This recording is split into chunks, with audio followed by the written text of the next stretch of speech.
Hey guys, I'm Rich. Welcome back to the channel. My time using the iPhone SE has caught me pretty off guard. I didn't think this phone had what it takes to be a standalone, powerful, but budget smartphone. Having been released for about a year now, when the SE 2nd gen came out, a lot of people like me were skeptical about a $399 smartphone that literally looked like we were back during the iPhone 6 days. You know, the home button is there and they brought back the 4.7-inch screen. You know, at this point we're thinking if Apple is recycling their old designs maybe, but there's still a lot of reasons to consider this wonderful smartphone, even if it's the cheapest option on the Apple website right now, because this phone has a pretty powerful CPU that puts it alongside even the most powerful smartphones like the iPhone 11 in terms of speed. So let's talk about it.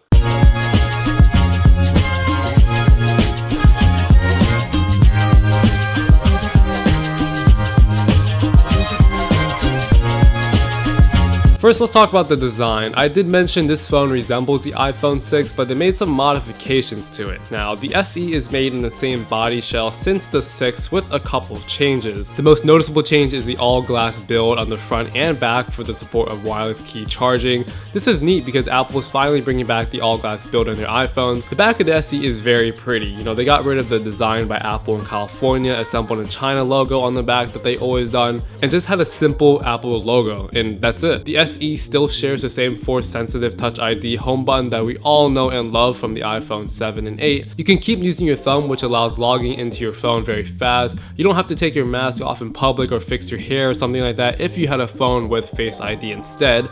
And this makes logging on or paying for purchases pretty convenient. You know, Face ID has its own benefits, but I appreciate using Touch ID to confirm anything through the phone for me at any angle. The charging port, speakers, mic, volume rockers, power, all those buttons are relatively the same compared to the 6, and sadly there's no headphone jack, so it's not a completely identical old iPhone. And this phone isn't going to wow you in any way. There's no OLED screen, no 1080p still, no 120Hz screen, but there's a couple of nice features on this phone that'll definitely make it stand out. Now, first is packing that A13 Bionic chip, which came out a few years ago. You know, app launches are very peppy and fast. Watching videos on YouTube or playing games are pretty much supercharged here on this device.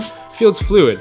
It's as if your old iPhone 6 got a turbo shoved into its engine, making everything just more responsive and quick. This phone also does contain the same CPU as the iPhone 11, 11, 11 Pro Max, so if you're wondering, you're basically getting the same speed and power as you would in those phones, which is lovely to hear. Other than that, this phone does have a true tone display, so it will match the color ambience of the setting which you're in, of the screen.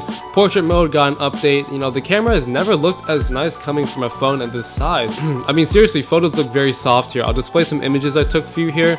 If you're wanting to shoot those Instagram-worthy pictures, you can with this device. The SE image processing does a great job of balancing color and contrast, giving us a great image that's well balanced and natural. But also going back to the A13 Bionic chip, you know, scrolling through the settings of camera mode is still very fluid even in 2021. Just take a look here. I'm like viciously scrolling through the settings. There's no slowdowns at all. The SE can shoot up to 4K at 60 FPS. That's pretty amazing for this phone at this size.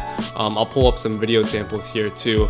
Honestly, if you're going to be taking photos of your friends or the places you visit or some homework, you know, anything that you need to do, this camera is more than reliable and will do the job just fine, and it'll do it really great. Overall, I'm very satisfied with the camera on this. Now, unfortunately, I was unable to get footage of the wireless key charging of the SE, and to be quite honest with you, I haven't been using it that much. I do find that the classic lightning cable works fine for me. It charges fast and reliable. Wireless charging hasn't appealed to me that much, but it's there and it works well.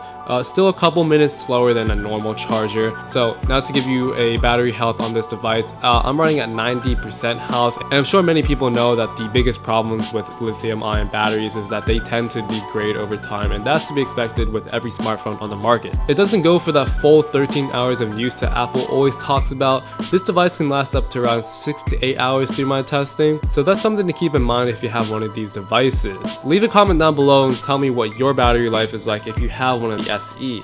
Now, what do I think about the phone's future updates? I think it's actually looking pretty bright, so if there is an iOS 16, 17, 18, or even 19, I'm sure that the iPhone SE can get there.